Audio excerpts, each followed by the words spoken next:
I wasn't a novice camper, but I wasn't a pro either. I loved the outdoors and wanted to escape city life for a weekend. So I planned a trip to the secluded Whispering Pines campground a few years back.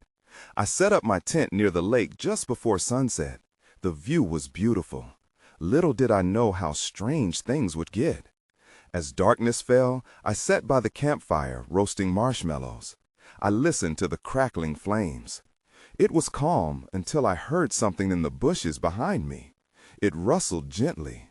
At first, I thought it might be a raccoon or something. I shrugged it off, but the feeling of being watched crept in. My heart raced a little. I glanced around, but the forest was quiet and still. I tried to shake off the anxiety clawing at me. The next morning, I explored the area to clear my mind. The woods were peaceful, but I noticed strange symbols carved into some trees. They looked old, and I couldn't make sense of them. Maybe they were just landmarks from other campers? I didn't want to dwell on it. The day went on, and I felt better, though that feeling of being watched lingered like a shadow. That night, I returned to the fire, but the rustling came back, louder this time. It felt like it was getting closer. Why did I call out? Hello? No answer. My stomach dropped. I felt a chill in the air, and the fire flickered. I shivered. It was like something outside knew I was there. I tried to focus on the flames, but that pressure in my chest wouldn't go away. Later, as I lay in my tent, I heard voices drifting on the wind. I sat up, my heart racing. They were distant and unclear, but it felt like they knew I was there. I wanted to call out, but I couldn't. I pulled my sleeping bag tighter. Maybe it was just my imagination? The isolation was getting to me. The next day, I decided to hike deeper into the woods. I needed to shake off the uneasy feeling. As I walked, I spotted flickering shadows darting between the trees. One moment they were there, then gone before I could focus. I paused, squinting. Did I see something? I wasn't sure anymore. I called out, "Is anyone there?" Just silence. It felt wild and lost. By the end of the trip, I questioned everything. My mind spun with what I'd experienced. As I drove home, I glanced in the rearview mirror, half expecting something from the woods to be there. Maybe it was all in my head. I didn't know. I'll never forget that weekend, or the things I still can't explain. What really happened in the Whispering Pines? I tried not to think about the strange occurrences during my trip to Whispering Pines, but it wasn't easy. Over the next few days back home, I found myself staring out the window, lost in thought. I'd even avoided going for my usual runs in the park.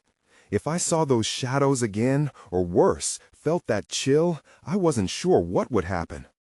I had planned to forget the trip, but curiosity gnawed at me. It wasn't just a weekend getaway, it was something more.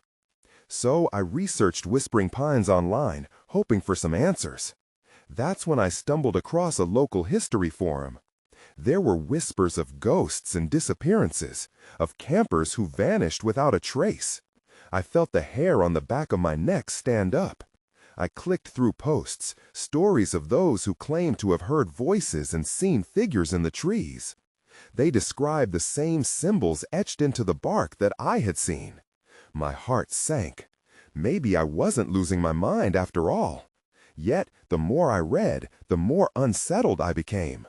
One user claimed there was a hidden area deep in the woods where the symbols originated, a place others were warned to avoid. Against my better judgment, I decided to go back.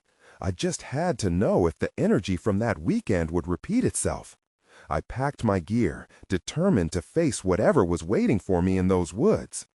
This time, I brought a friend along, Jamie, who was as much of an outdoor enthusiast as I was. I needed someone to keep me grounded, even if I wasn't sure what I'd find.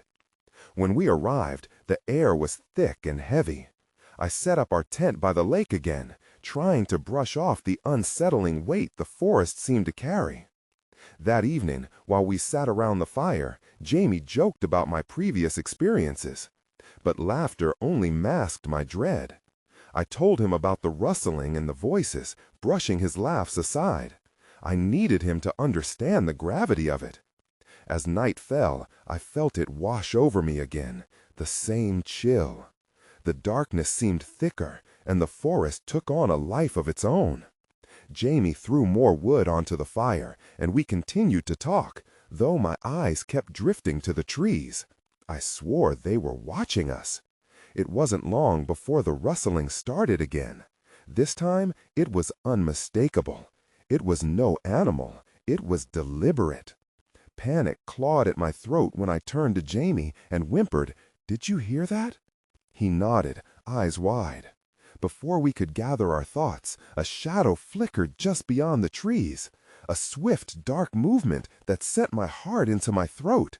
"What was that?" Jamie said, fear evident in his voice. I swallowed hard. "I don't know, but I think we should check it out." We approached the edge of the clearing, our flashlight beams cutting through the darkness. And then I saw it. A symbol glowed faintly on a nearby tree, pulsing like a heartbeat in the night. That's when I heard the whispers again, clearer. This time, they weren't just sounds. They felt like a call, beckoning. A wave of dread washed over me as I stepped closer, the shadows shifting around us. We stood frozen, the air thick with tension. Whatever it was, it didn't feel friendly.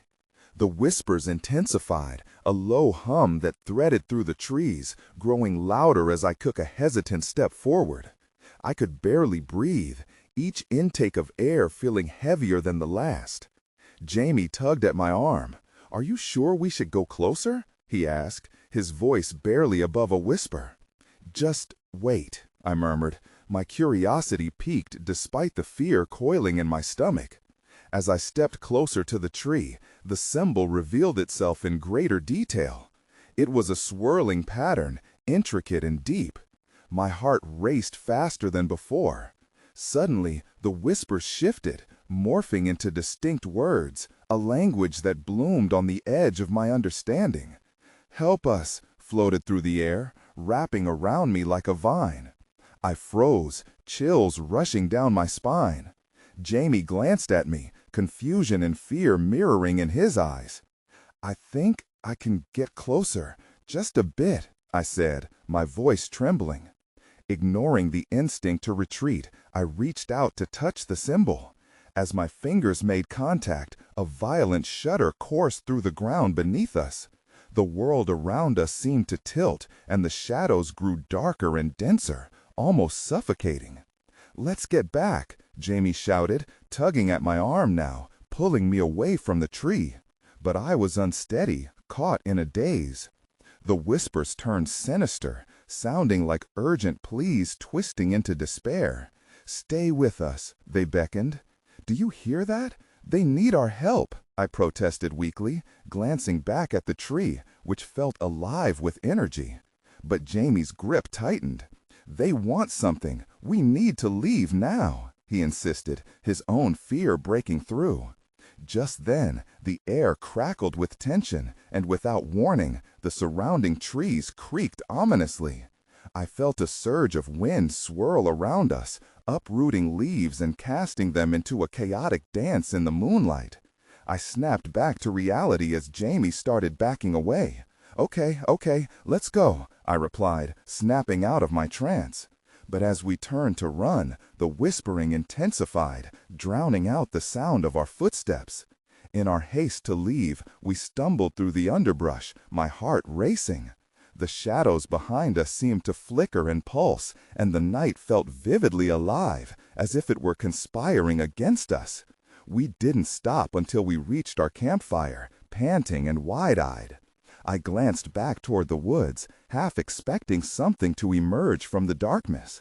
"What was that?" My voice shook. "What did we just see?" Jamie, still trembling, shook his head. "I don't know, but we can't stay here. We need to pack up and leave." As the wind whistled through the trees, I felt a sense of urgency wash over me. I looked at the glowing symbol once more, shivers creeping down my spine. I should have huddled close to the fire, safe from whatever haunted those woods.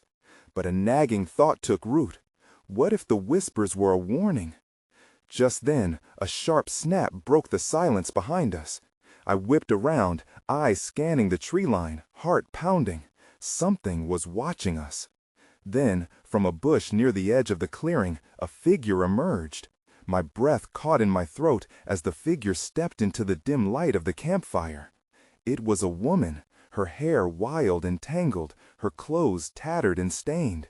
Her eyes were wide, almost frantic, as they darted between us. "Help me," she gasped, her voice raspy. I exchanged a panicked look with Jamie. Should we trust her? My instincts screamed to run, but something in her gaze held me captive. "Who are you?"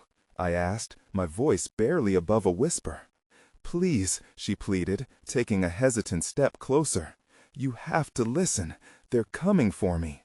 Her words sent a wave of ice down my spine. "Who's coming?" Jamie asked, his tone tinged with disbelief.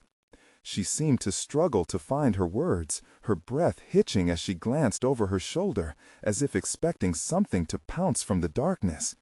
"The shadows, they want to take me back. You felt it, didn't you? The whispers." I swallowed hard. I nodded slowly, remembering how those voices had wrapped around me, begging for assistance. "What do you mean?"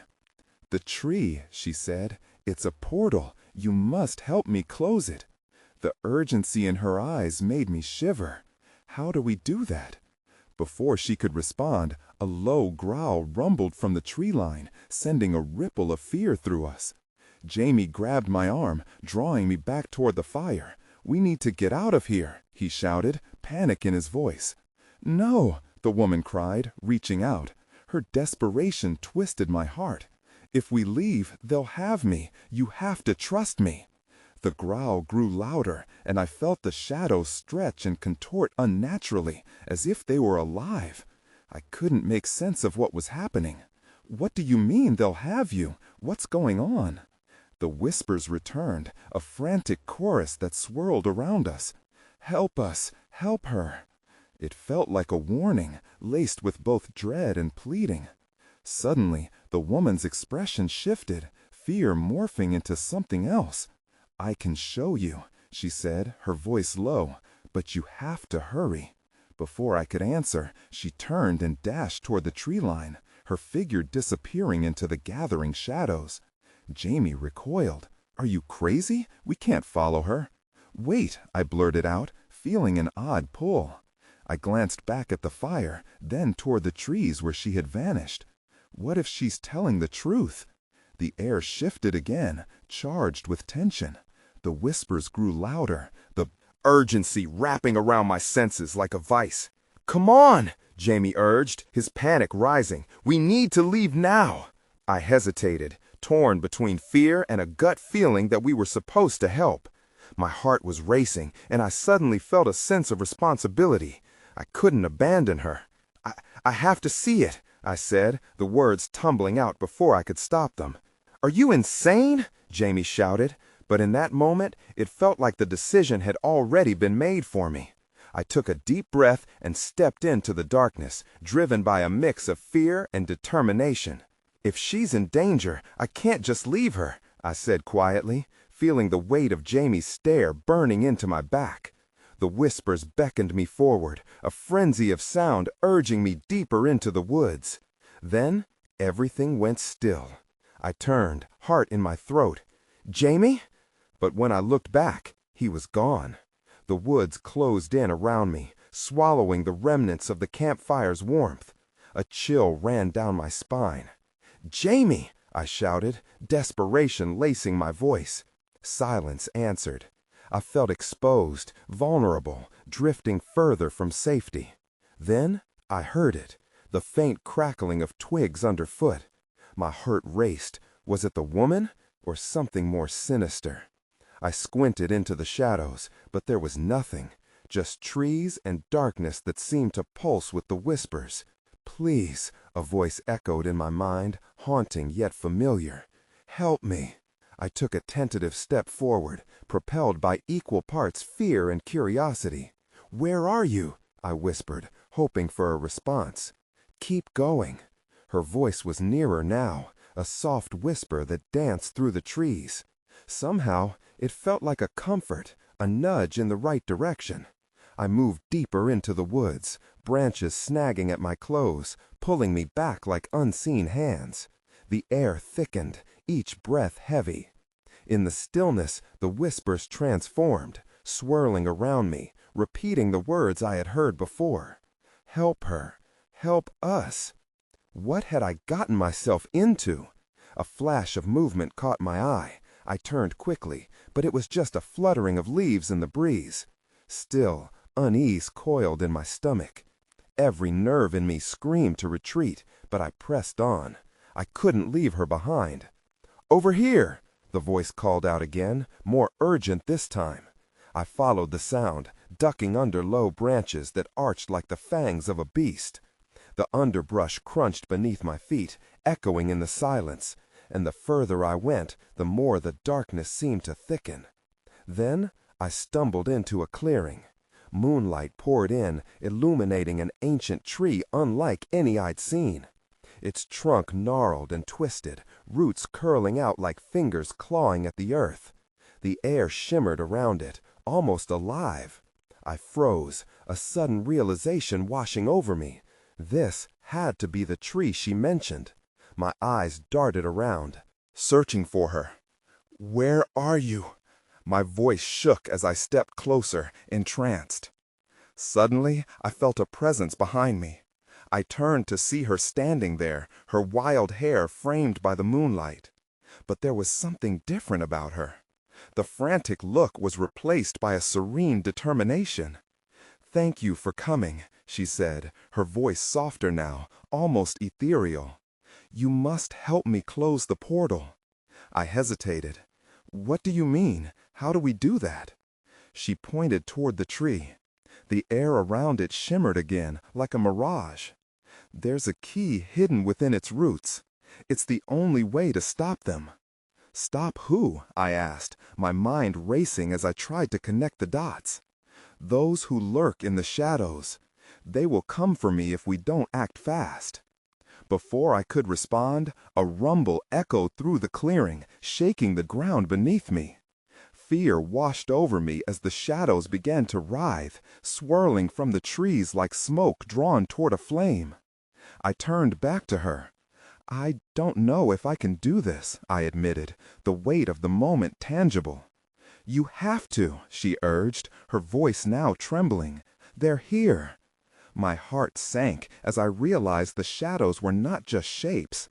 They were forming into figures. Dark, ghastly forms emerging from the depths of the thicket, their eyes gleaming with malice. "Get the key," she shouted, urgency laced in her words. Adrenaline surged through me. That's when I saw it, just a glimmer beneath the twisted roots. With darkness closing in, I lunged for it, my hands digging into the rough earth as panic clawed at my throat. But would it be enough? My fingers grazed the cool surface of the key, the metallic glimmer pulling me in. I yanked it free, the roots scraping against my skin like angry whispers.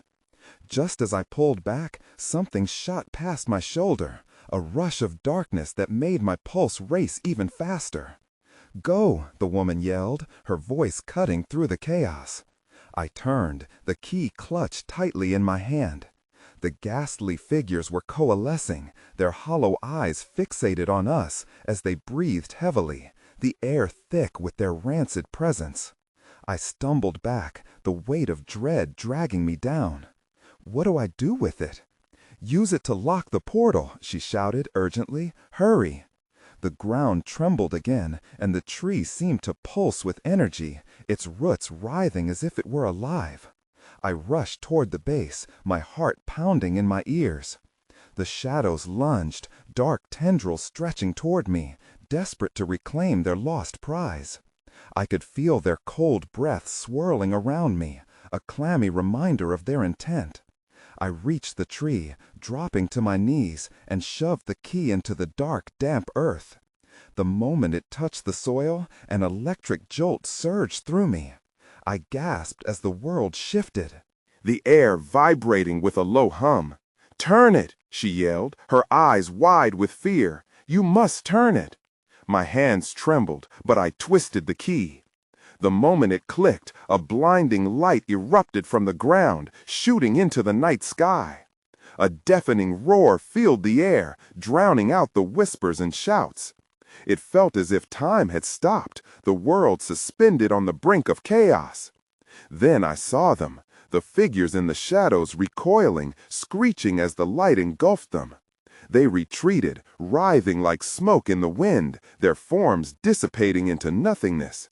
I could hardly believe what I was witnessing, but I pressed on, feeling the surge of power coursing through me as I cranked the key further. But the light started to flicker. Panic set in. "What's happening?" I shouted. "Why isn't it holding?" "They're too strong," she said, terror etched on her face. "You need to concentrate, focus on the portal." I closed my eyes, heart racing, believing that if I could just amplify the light with my will, it might work. I thought of the darkness I had felt, how it tried to pull me down and steeled my resolve. "Fight it," she urged. "You can do this."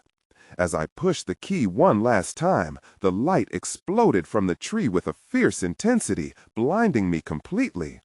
I felt a shift in the air, as if the very essence of the woods transformed. But then, through the haze, I sensed something new. A figure moving among the trees, separate from the shadows. My eyes shot open, and I gasped at the sight of a tall silhouette standing just beyond the glow. The air crackled with electricity, and I could feel the pull of danger there, solid and terrifying. "Who are you?" I whispered, but the figure only stared back, unmoving. "Close your mind to it," she cried out, the urgency in her voice growing. But I couldn't look away. The figure seemed to smile, a wide, cruel grin that sent chills crawling down my spine. I had managed to fend off one threat, but in that moment I realized I had only opened the door to another. "Keep holding," she shouted, pulling me back. But it was too late. The figure stepped forward into the light, and I saw it was nothing like the shadows that had come before. This was something far worse. What had I unleashed now? The blinding light began to wane, the shadows creeping back in where they had once been pushed away. The figure loomed closer, its features becoming more distinct. It had long, flowing hair that moved as if caught in an unseen breeze. Its eyes glowed with an unnatural light, piercing through the darkness surrounding us. "Keep it steady, don't let go," the woman yelled again, her voice breaking my trance. I clenched the key tighter, forcing myself to focus on maintaining the light. But fear clawed at me, messy and visceral. "What is that thing?" I managed to gasp, hoping for answers. "An entity," she replied, her expression tense. "It feeds on fear. If you lose focus—" Her voice trailed off, and I didn't need to hear the rest. The entity stepped fully into the light, and its grin widened. I could hear the whispers in the wind, the mocking tone creeping into my mind. "You unleash one darkness only to be drawn to another," it seemed to say. I shook my head, trying to block the voice out. "No!" I shouted, my voice cracking with desperation. "I have to hold this." As the light flickered again, I felt a change in the air, a shiver racing down my spine, as if the woods were caught in a vice grip of tension. The ground shifted beneath me, and I braced myself against the tree, pushing the key deeper, desperate to anchor it all. The woman lunged beside me, her fingers brushing against my arm. "Concentrate. It will try to lure you. It wants you to look away." Suddenly, the entity's features morphed, showing flashes of my deepest fears, horrific images that played in grotesque loops. I saw my past failures, my regrets, all swirling together in chaotic harmony. "You think you're powerful, but you're just a scared child," it taunted, its voice slithering through my mind. "No!" I shouted again, gritting my teeth. I felt fragile, like a thread ready to snap. The light dimmed again, and the rush of darkness surged, pulling me toward the abyss. Then, in a moment of clarity, I remembered why I was here. My friends were counting on me. I thought of them, their laughter and support, the moments we shared under the starry sky. I needed that feeling now more than ever. "No more!" I screamed, my voice cutting through the din. I pushed the key harder into the earth, forcing my thoughts onto the golden glow of safety and light. The energy surged again, amplifying as I poured every ounce of willpower into it. The flash grew brighter, enveloping the figure completely now, forcing it back. But it howled, its voice a cacophony that seeped into my bones. "You cannot escape me!" it roared, and for a moment I believed it. But just then, something shifted in the portal behind the figure, and I felt a wave of warmth and brightness flow past me. There was a new presence, one that felt familiar and inviting, and it began to close the rift. "Do it now!" the woman yelled. "Finish it!" The fear melted away, replaced with a fierce determination. I turned the key one last time, pushing the darkness further and brighter. With an ear-splitting crack, the light exploded, and I felt a final pulse of energy shoot through me, breaking through the surface of my fear. And then, everything went dark. I gasped, drawing in a sharp breath as I jolted awake. The darkness pressed around me like a heavy blanket, thick and stifling. My heart raced as panic washed over me. I was lying on the ground, the key still clutched tightly in my fist. Somehow, I had survived, but the echo of that creature's voice lingered in my mind. "Are you all right?" A familiar voice broke through the silence. It was the woman, her face appearing above me, shadows dancing over her features. Relief flooded my system. I think so," I stammered, sitting up slowly. The ground felt cool beneath me, and I could hear the rustle of leaves overhead. "What happened?" "The light. When you pushed past your fears, it pushed the entity back. But it's not gone." Her eyes were serious, and dread settled in my stomach. "We need to move, now." I scrambled to my feet, taking in our surroundings. The woods felt different, darker. The air was thick with tension, as if something was still watching us. "Where do we go?" "Down the path," she motioned, trembling slightly. "We have to reach the clearing. It's safer there." We started running, my thoughts racing. I couldn't shake the feeling that the creature lingered just beyond the darkness, waiting to claim me again. Branches whipped at our faces as we dashed through the underbrush, with shadows flickering just at the edge of our vision. Each footfall was accompanied by the sounds of the night, rustling leaves, distant animal calls, the soft crunch of twigs beneath our feet. "Why didn't you say anything about it before?" I panted, struggling to keep pace with her. "You knew it could feed on fear." "I thought you were stronger than that," she replied breathlessly. "I thought the light would be enough." Her words sank in, and anger flared. "I was scared. How could you think I would just focus?" She cut me off sharply, her voice snapping me back. "We're close, just a little more." Ahead, I could see the outline of the clearing, brighter than the oppressive darkness around us. Hope surged through me, igniting a fire in my chest. But just as I felt a sense of safety, the ground quaked underfoot. I stumbled, nearly falling as a chilling wind swept through the trees, extinguishing the dim light that surrounded us. The shadows twisted, and in the blur of night, I spotted flickering shapes that danced just outside the clearing, forming the familiar shape of the entity. "No!" I screamed, panic taking over again. "It's here!" The woman grabbed my arm, her grip firm. "We have to keep moving. Don't lose focus on the light." Yet the whispers began again, echoing all around us, filled with taunts and half-formed fears, swirling like a violent storm. "You'll never escape me," it hissed, the sound winding around us like smoke. Then I saw it, a figure emerging from the darkness, more solid than before, more tangible. "No!" I shouted, pushing back the fear that threatened to drown me. But a part of me wavered. I could feel the night crawling with memories of my doubts. And that was when I noticed it, a glimpse of something shimmering between the trees, just beyond the dark figures. Something that looked like hope. "That's it," I cried, pointing. "There's something there." The woman's eyes widened, and the urgency in her face cracked. "We have to reach it. It could be our way out." But as we charged toward that flicker of promise, the ground trembled violently, and the entity roared in fury, its shadow lunging at us. I had a decision to make: fight or flee. With my heart hammering in my chest, I made my choice, feeling strength rising within me again. We wouldn't let the darkness win. But as I turned back to face the creature, I realized it had already taken on a shape I hadn't expected. Someone I knew. "Wait," I called, breath hitching in confusion. "What are you doing here?" And just like that, everything turned upside down.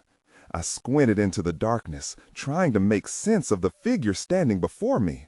My heart raced, recognizing the familiar outline of someone I never expected to see in a place like this. "Mark?"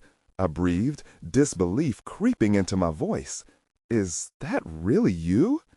The figure smiled, but it was distorted, twisted somehow. "You shouldn't have come here," he said.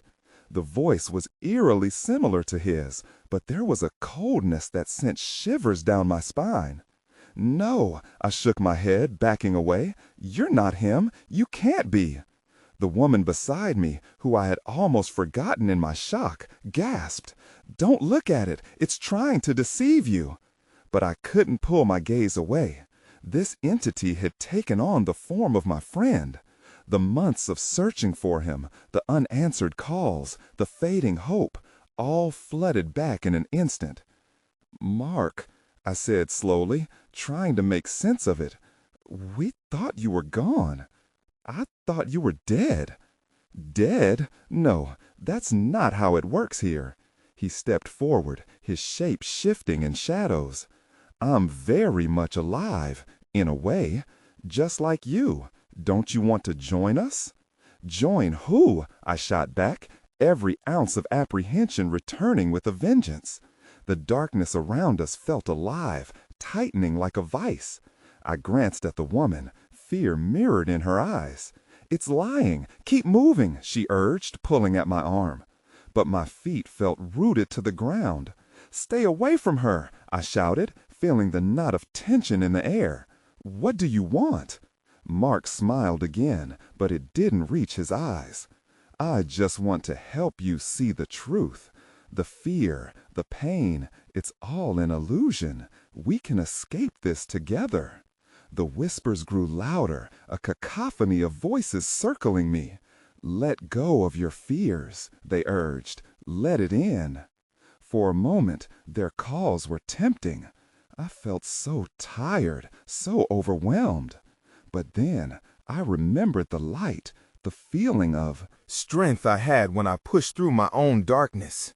I looked at the woman, who was looking from Mark to me with desperation.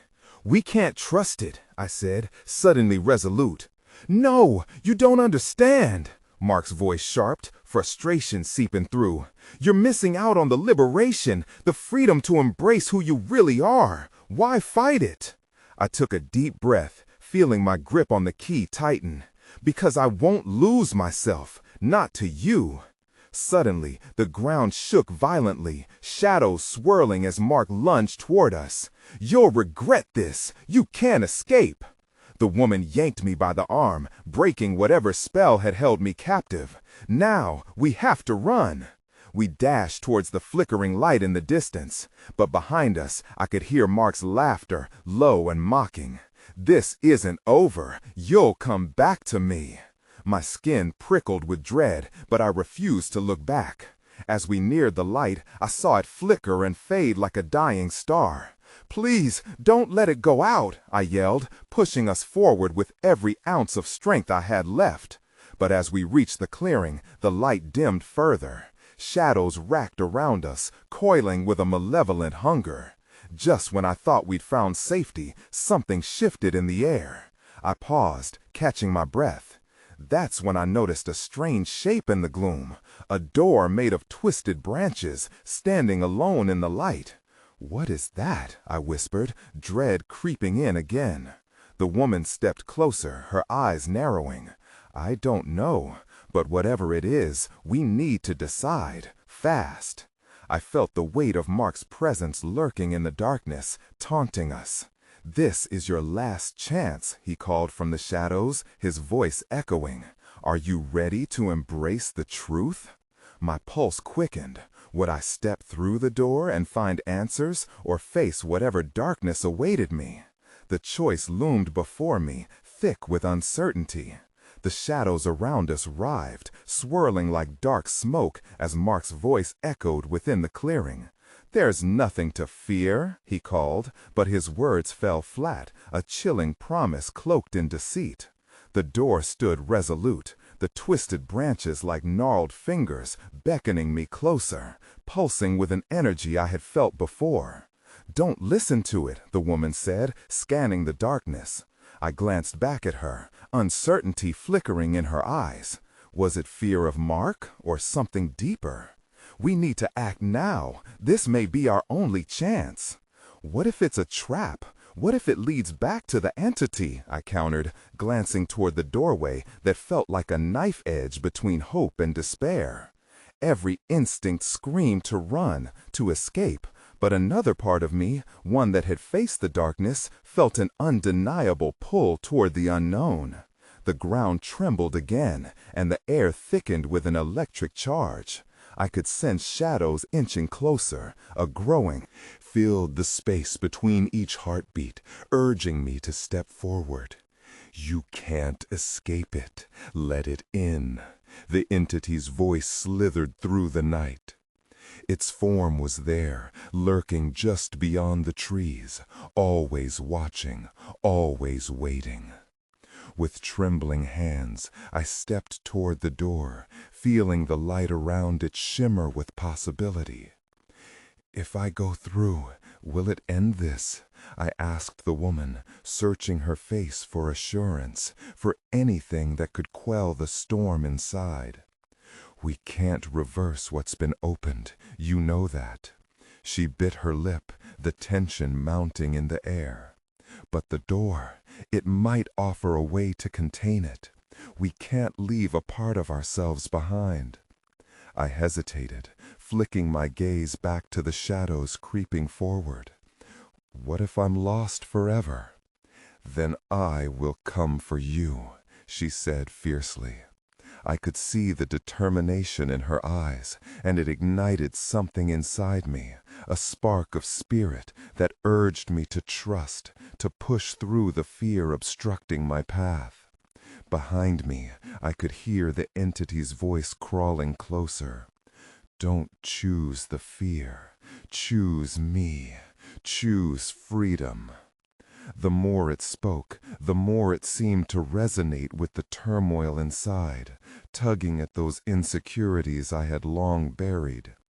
But as I felt the darkness tightening around me, a realization blossomed in my chest like a bright flame. I wasn't here to give in. I was here to fight, to stand my ground. "Come on," I whispered to myself, breaking the silence. "This is your chance." Grasping the key tightly, I stepped forward and thrust it into the door's frame. The moment I did, a rush of energy flooded through me, the vibrations pulsing from the door and sending ripples through the darkness. The whispers turned to screams, frantic and desperate. "No, stop!" "This is it," the woman shouted beside me, her voice a beacon against the shadow. With one deep breath, I twisted the key, pushing power through the doorway as I felt light surge around us. The darkness recoiled, shapes scuttling back as if burned by the brilliance blooming at the threshold. But then a familiar laugh echoed through the clearing. "It won't hold. You're merely buying time." Mark's voice cut through the air, thick with contempt. The door groaned and shuddered, its edges curling as if in pain. "You need to believe you can close the portal. You must seal it," the woman urged, anxiety spilling into her words. I looked straight ahead, focusing on the light, the promise that lay just beyond the door. I thought of my friends, of Jamie and my life, the laughter and moments of joy that existed outside these woods. "I trust in what I know," I yelled, my voice ringing out as the shadows fought to break me down. "You are not my fear." With a fierce tug, I turned the key again, and light exploded from the door, cascading like a tidal wave against The darkness. Shapes twisted and howled, retreating into the fringes of the night. Then, just like that, the world shifted. I felt a tremor beneath my feet, the essence of the wood shifting, rearranging the very fabric around us. As the shadows recoiled, they began pulling away, shrieking, howling until everything completely dissolved, swept away by the brilliance radiating beyond the threshold. I blinked against the sudden brightness, my senses overwhelmed. The door shimmered and crackled, a raw, pulsing energy swirling before it, a barrier seeping both caution and relief. "Seal it," the woman pleaded as the door trembled under the last remnants of the fight. I turned it one final time, pressing my will against the encroaching darkness. A blast of light shot forth, filling the clearing as the door slammed shut with a resounding bang. Suddenly, the night grew eerily quiet. Breathing heavily, I turned to the woman, who was watching me with wide, relieved eyes. "Did we do it?" I asked, uncertainty lacing my tone. "Maybe," she replied, glancing toward where the portal stood. "But it's not truly over. The entity, it can't be destroyed, just contained." Something deep within me shifted. The darkness had not been vanquished. It had just been pushed away, locked behind a door that might one day swing open again. I shivered at the weight of that knowledge. As I steadied myself, I couldn't shake the feeling that I was still somehow connected to that world. I could still hear the whispers on the wind, feel the shadows lurking just beyond my perception. Were they truly gone, or were they merely biding their time? We started to walk through the clearing, that uneasy silence settling again. The woods felt more alive than ever, mysteriously aware of the battle that had just unfolded. I took a deep breath, feeling the wild air fill my lungs. "What now?" I asked finally, glancing at her. She turned to me, the resolve returning to her features. "Now we leave this place and never come back. But we should stay ready. It's always lurking, waiting for a way back in." And as we made our way back down the path, the crackling of the leaves underfoot felt like echoes of the shadows that had chased us, whispers of what was lost and all that remained. I would never forget that darkness, the choices made, or the price of survival. A chill ran through because I wouldn't have all the answers, and that ambiguity crafted a new weave in my existence, one I would carry with me for a long time. As we reached the edge of the trees, I turned back one last time, half expecting to see something waiting, watching, concealed in the darkness that still haunted the woods of whispering pines.